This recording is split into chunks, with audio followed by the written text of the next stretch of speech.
Napansin niyo rin ba yun? Parang marami ng nasa 25 plus years old ang nagkakaroon ng varicose veins. Isa sa mga reasons kung bakit nangyayari ito ay dahil sa sobrang pagtayo o pagkupo habang nasa trabaho.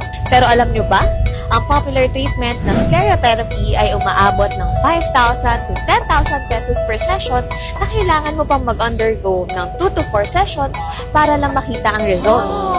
Isa nga sa mga customers namin, gumastos pa ng 30,000 pesos para lang mawala ang varicose veins niya.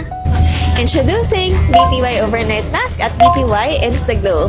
Meron silang ingredients na Centella asiatica, hydrolyzed collagen at niacinamide na nakakatulong para mag-fade ang varicose veins natin. Just look at Sisi Virgie ng Saudi.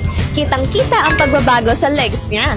Dating namamaga at bukol-bukol, pero sa consistent na paggamit ng BTY Doctor Set, nag-fade ang varicose veins niya. Disclaimer lang mga sisi results may vary from person to person. Kaya kung gusto mo makita ang best results, consistency is the key.